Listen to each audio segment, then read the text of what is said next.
Well, I've been in sales my whole life, so going back to the first, rejection would be automatically impossible. I'm 54 years old, and every day I'm told no, probably hundreds of times. So the answer is no. I cannot tell you how someone told me no. However, I can share with you one of the greatest takeaways I ever had from it is I remember I was doing my first sales job, and the manager at that time put a deck of cards on my desk when I was kind of deflated because I kept getting rejection. And he sat there and said, at the end of the day, he goes, you're going to make 50 some odd calls today. I said, absolutely. He goes, do you understand that there's 4 aces in this deck? And I said, yes. And he says, so when you flip over a card, and he flipped over a 3, and he says, now that's just represents a no sale. It's not an ace. I go, I get that. And he says, well, if you flip over another card and it's a 7, are you going to freak out that it's not an ace, or are you just going to keep flipping over cards until you get to it? And I said, well, you just keep flipping. And so what I did is every time I made a call, I'd flip over a card because I knew eventually I'd get to the ace. And by having that as a mental mindset, it got me through the rejections of not taking it personal and just understanding that I was dialing for dollars and going through the system like anything else. And I got to tell you, that simple little thing literally changed my perception and got me through the toughest times. And my dad looked at me and said, son, you're never going to make money talking to people. Isn't that great? And now I'm a public speaker, and that's all I've done my entire career. And the first time I made 6 figures, I think I was 22 years old back in the 80s. And I sent him a copy of my W-2 and said, dear Dad, remember when you said I'd never make money? And that's been kind of the running joke in the family. So today I've been working on non-attachment. And this has been the greatest single freeing experience I've ever had. And what that means is non-attachment and detachment are 2 different things. Detachment means you just don't give a crud. And non-attachment means you give every single thing you can, but you're not attached to the outcome. And what that has given me is the freedom to attempt to do so many new things without being attached to exactly how it's going to come to be. You know, there's a little bit of that tough love. Well, you know, to people that give up like that, too bad. I mean, the realities are we are exactly where we choose to be. And if we choose to quit, then we're never going to reap the benefits. If we choose to continue, then there we go. I met with a guy named Paul J. Meyer. He's a billionaire before he passed away. And he says, your success is in direct proportion to your ability to sustain a no. And I asked him, I go, what does that mean? He says, well, if you're willing to ask enough ladies out, eventually you'll get a date for the dance. And I took that to heart. And so for myself, I said, look, if I want that new car, if I want the house, if I want the dream, if I want to donate back to charity, if I want to do these things, then I have to take the necessary actions in order to be rewarded so I can have those things. So for myself, I believe that we are exactly where we choose to be. And if you choose to give up 3 feet from gold, then that's your choice. And it was really rejection after rejection after rejection.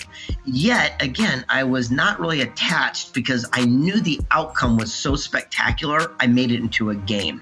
And what that means is every time I got a rejection, I got a video camera and I recorded it. And I kept going, I go, this will be a great story one day, because I knew how the movie would end. I just knew it in my heart. I didn't hope, wish, believe. I knew that this was going to be a success. So every time I got a rejection, I go, hold on. I'd start a video camera. I go, say that again. And I literally went through the journey, and then I made it into a feature film. It was really interesting because people can relate to the setbacks. They can't always relate to the billion-dollar success story. Mm-hmm. And for myself, I never let those no's stop me. I'm going to tell you right now, there's a big difference between being an author and a writer. An author is the person whose name goes on a book, and a writer is the person who wrote the book. They're usually 2 different people. And what's interesting is when I did my first book called The Millionaire Mentor, I was turned down by 268 publishers, agents, and printers in a row. The 269th publisher said, we will do your book. All we want you to do is change the title, the beginning, the middle, and the end, because I sucked so bad. And I took their counsel, and I hired a great ghostwriter. And she took my words and made them actually sound like I knew what I was talking about. And that book went on to be published in 9 languages, selling major bestseller worldwide. And it would have been so easy to quit after 50 rejections, or 80, or 120, or 212, 268. Exactly. But the whole thing is, again, I knew. I didn't hope. I didn't wish. I didn't believe. I knew I was on to something special. And I would not let other people tell me what I was capable of. Look, the bottom line is most people just don't have an end game. So they sit there and say, I want to be happy, or I want to be rich, or they want to be healthy, but they don't know what that definition means. And I believe the secret of happiness is the definition in which we give it. So if I sit there and say, look, my goal, again, is to have, my rent paid and whatever, then you actually have a focused number that go after. Mm-hmm. So what happens is I just happen to have a goal of what I was looking for, and it might be different to each person. The important thing is to have that goal very clearly defined. It's like having an archery guy shooting a bow and arrow into the sky, saying how great they're doing. Until they give themselves a target, they don't know if they're on track. I'm always going forward. I never really look back. So looking back isn't a big thing for me. And I realized, since I have got a gift to be able to honor the people that I want to meet with or work with, a mentor taught me a great lesson. He said, never beg a person to give them a compliment, an opportunity, or money. And that means I don't convince or try to talk anyone into anything. What I do is look for my perfect avatar, and then I give them the solution, what they're looking for. And by doing that, that's how we have such great success. There's a big difference between counsel and opinion. And here's what it comes down to. Opinion is based on ignorance, lack of knowledge, inexperience, like a family friend who's never done what you're about to accomplish.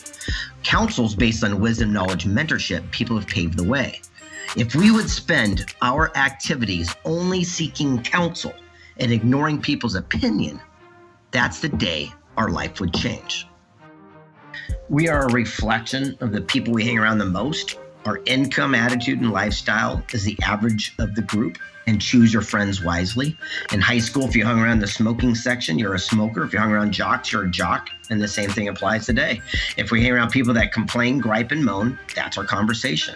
Yeah. But if we hang around people that are positive, solution searching, then that too becomes a dialogue that plays within our mind.